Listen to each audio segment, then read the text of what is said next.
¿Qué características tienen estas medidas? ¿Qué puede pasar con esta decisión adoptada por el gobierno nacional? Vamos a hablar con Gerardo Alonso Schwartz, que es economista de la Fundación Mediterránea, de la IERAL, aquí para el nordeste argentino. Gerardo, buenos días. Ariel Sayas te saluda, ¿cómo estás? Buen día, Ariel, ¿cómo están ustedes? Muy bien por acá. Bien, gracias por atendernos, Gerardo, como siempre, muy amable. Gerardo, ¿qué opinión tenés de estas medidas? Bueno, en primer lugar, esto vendría a ser casi el final, no es el final, de la negociación en esta etapa con el fondo.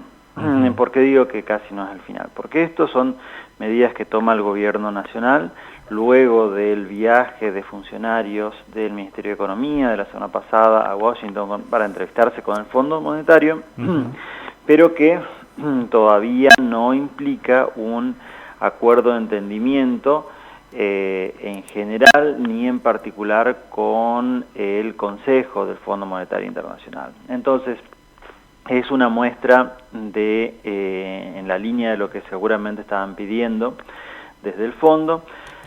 Recordemos que el acuerdo firmado entre Argentina y el Fondo Monetario Internacional el año pasado por este mismo gobierno, con otro ministro de Economía, pero por este mismo gobierno, implicaba de que este año íbamos a tener un déficit fiscal del 1,9%, y a su vez, o sea, una reducción de ese déficit fiscal que habíamos tenido el año pasado, pero teníamos que llegar a ese número, y una acumulación de reservas importante durante todo este año.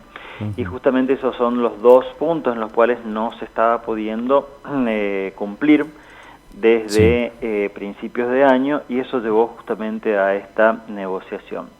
En este sentido, esta muestra o estas medidas que implementa el gobierno, entiendo, para contentar al fondo, apuntan a tres grandes rubros o tres grandes acciones, tres principales acciones.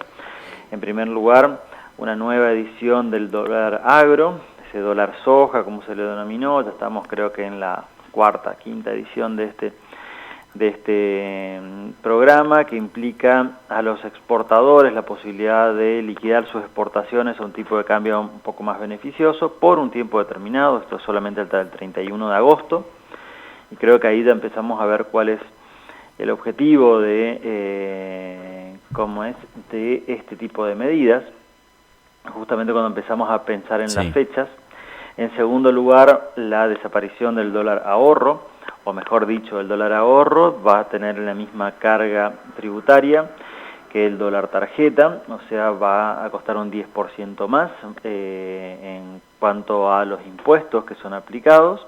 Por lo tanto, va a ser igual o equivalente al valor del dólar tarjeta, de ese máximo de $300, o ese tope máximo de $300, y luego también algunas medidas desde el sector fiscal que implican mayor presión tributaria para la economía argentina. En primer lugar, esto implica un adelanto de impuesto a las ganancias, y en segundo lugar va a implicar una generalización del impuesto país, uno de los impuestos a la compra de divisas, para el pago de todo tipo de importaciones que se realicen en nuestro país. Esto implica que van a pagar más impuestos a las importaciones, y esto generará claramente con seguridad un mayor incremento de precios en esos productos que son importados o que son producidos en la Argentina, pero que compiten con los productos importados. Gerardo, así ¿qué pasa? Ahí tenemos la canasta de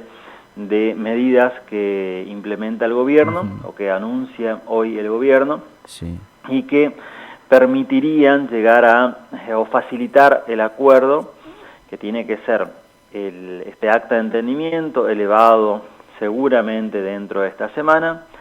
Entramos en un periodo justo donde están de vacaciones en el Fondo Monetario Internacional, con lo cual la aprobación de ese acuerdo recién llegará a mediados o fines de agosto, con lo cual esto le daría al gobierno cierta tranquilidad, cierta estabilidad hasta las PASO, que creo que es el principal objetivo de todas estas medidas que es calmar la economía antes del proceso electoral. ¿Cómo impactan las economías regionales?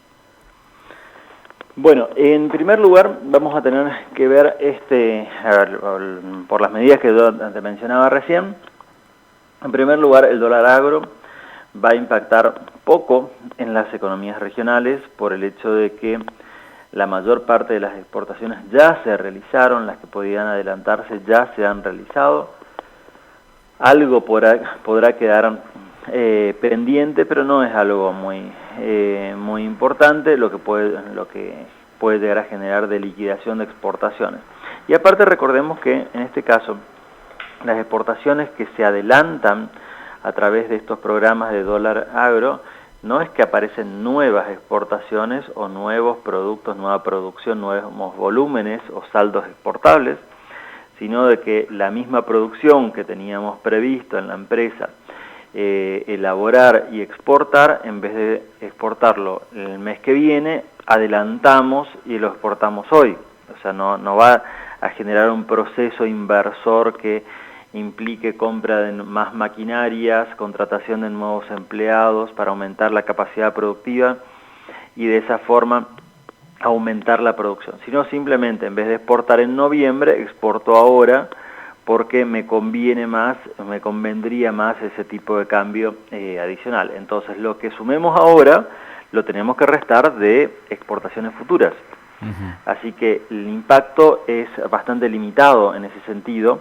Para las cuentas públicas, en un momento de difícil negociación con el fondo y con un balance del Banco Central de reservas netas negativas, es muy importante, pero para las economías regionales y para la economía de cada una de las empresas, realmente el alcance es limitado. Incluso recordemos que en la última edición de este dólar agro, en la provincia de Misiones, en la provincia de Corrientes, Chaco y Formosa, en todo el NEA, hubo muy pocas empresas que pudieron aprovecharlo, ya sea porque